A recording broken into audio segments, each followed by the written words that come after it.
और इजराइल में जंग किसी भी वक्त छिड़ सकती है। वजह है ईरान का यहूदी देश पर मिसाइलें बरसाना।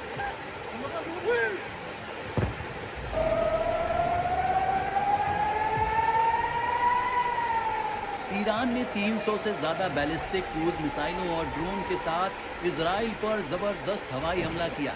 हालांकि इनमें से 99% मिसाइल हमलों को इजरायली एयर डिफेंस ने विफल कर दिया। इजराइल ने हमले के पहले ही ईरान को जवाबी कार्रवाई की धमकी दी थी। ऐसे में सवाल उठ रहे हैं कि क्या होगा अगर इजराइल जवाबी हमला करने का फैसला करता है, या क्या होगा अगर इजराइल इस मौके का लाभ उठाकर ईरान के बेशकीमती परमाणु हथियार के कार्यक्रम पर बमबारी करने का फैसला लेता है। इजराइल ने इस तरह के माहौल में जवाबी कार्रवाई की तैयारी सालों पहले से करके रखी हुई है। इन कार्रवाइयों में इजरायली वायुसेना की भूमिका महत्वपूर्ण है। F-35 विमान इजराइल से कैसे पहुंचेंगे ईरान?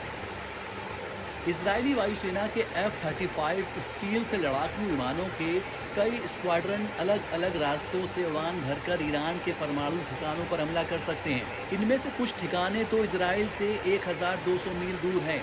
कुछ विमान सीरिया और तुर्की के बीच की सीमा पर उड़ान भर सकते हैं और फिर इराक के ऊपर से गुजर सकते हैं। दूसरे विमान सऊदी हवाई क्षेत्र और फारस की खाड़ी से होकर उड़ान भर सकते हैं। इनमें से सभी देश ईरान के परंपरागत दुश्मन हैं, लेकिन अमेरिकी दबाव और F-35 के स्टील्थ फीचर को देखते हुए इन विमानों का रास्ता रोकने की संभावना बहुत कम है। F-35 का मुख्य उद्देश्य क्या होगा? इजरायली F-35 के हमले का मुख्य उद्देश्य ईरान के एयर डिफेंस को तबाह करना होगा। इसके बाद ये विमान मोसाद और IDF की खुफिया इकाई द्वारा सावधानी पूर्वक चुने हुए दर्जनों ईरानी परमाणु स्थलों पर हमले कर सकते हैं।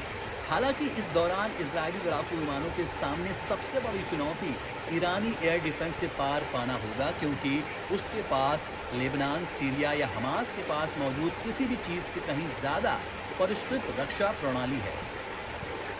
हमले की दूसरी लहर में शामिल होंगे ये विमान। भले ही F-35 एक साथ हमला करें या फिर लहरों में, निश्चित रूप से इजराइल के F-15 ईगल्स, F-16 लड़ाकू विमान 5000 पाउंड के अमेरिकी GBU-72 बम के साथ एक और हमला करने को तैयार होंगे। ये लड़ाकू विमान अलग अलग लक्ष्यों के लिए 2000 पाउंड और छोटे बमों का भी उपयोग कर सकते हैं। इसके बाद इजरायली वायुसेना हमले के लिए एक और सीरीज को अंजाम दे सकती है, जो फोर्डो और नटाजन में ईरान की शीर्ष परमाणु फैसिलिटी को नष्ट करने के लिए बंकर बस्टर बम से लैस होंगे। इजराइल के सामने मुश्किल क्या है? IDF संभावित रूप से अपनी सतह से सतह पर मार करने वाली बैलिस्टिक मिसाइलों के साथ साथ खुफिया जानकारी एकत्र करने और हमला करने वाले ड्रोनों की एक महत्वपूर्ण संख्या का भी उपयोग कर सकती है। ईरानी परमाणु फैसिलिटी फोर्डो का मुख्य कक्ष जमीन में लगभग 80 मीटर गहराई में मौजूद है। ये इतनी गहराई है कि अमेरिकी शस्त्रागार में केवल 30,000 पाउंड के बंकर बस्टर बम ही तुरंत नष्ट कर सकते। लेकिन ट्रंप प्रशासन के तहत भी अमेरिका ने हमेशा इजराइल को ऐसे बंकर बस्टर उपलब्ध कराने से इनकार किया है। इजराइल को भी होगा भारी नुकसान। जैसा कि कहा गया है, किसी सुविधा को बेकार करने के लिए उसे पूरी तरह से खत्म करने की जरूरत होती है। बार बार होने वाले हमलों से तेहरान की बिजली तक पहुंच अवरुद्ध हो सकती है, इसके प्रवेश और निकास द्वार बंद हो सकते हैं और ये दुनिया से कट सकता है। लेकिन ऐसे ऑपरेशन के लिए इजराइल को भारी कीमत चुकानी पड़ सकती है।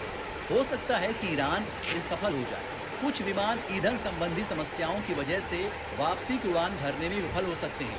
भले ही योजना के हिस्से के रूप में हवा में ईंधन भरने की कुछ जटिल क्षमता या बीच में लैंडिंग स्थान मौजूद हो। सकारात्मक पक्ष ये है कि लेबनान, सीरिया और गाजा में IDF द्वारा बड़े पैमाने पर हवाई हमलों के बावजूद इजराइल ने 2018 की शुरुआत में केवल एक F-16 को खोया था और कभी भी F-35 स्टील्थ विमान नहीं खोया है। NBT ऑनलाइन की रिपोर्ट।